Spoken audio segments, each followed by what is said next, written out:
Isang 2.3 magnitude na lindol ang tumama malapit sa Josefina, Zamboanga del Sur, Pilipinas ngayong ika-18 ng Mayo, 2026 sa 23:54 lokal na oras. O noong ika-18 ng Mayo, 2026 sa 15:34 Coordinated Universal Time. Tulad ng iniulat ng pagtuklas ng bulkan sa website nito, ang lindol ay matatagpuan sa napakababaw na lalim na 5.0 na kilometro sa ibaba ng ibabaw. Sa mga coordinate latitude 8.25 at longitude 123.51.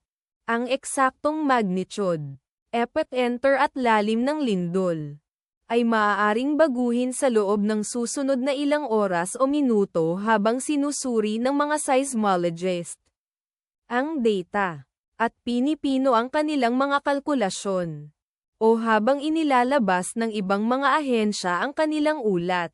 Kabilang sa mga bayan o lungsod na malapit sa sentro ng lindol ang Sergio Osmeña, Zamboanga del Norte, na matatagpuan sa 5 kilometers o humigit kumulang 3.10 milya mula sa sentro ng lindol.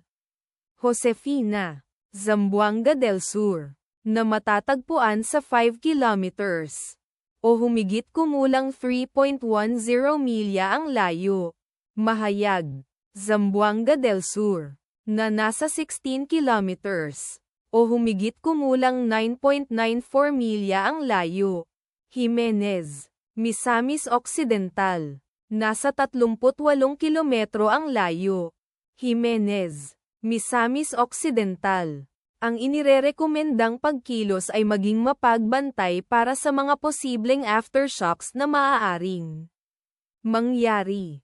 Ang taya ng panahon para sa lugar na malapit sa sentro ng lindol ngayon ay inaasahang bahagyang maulap sa buong araw na may posibleng mga bagyo.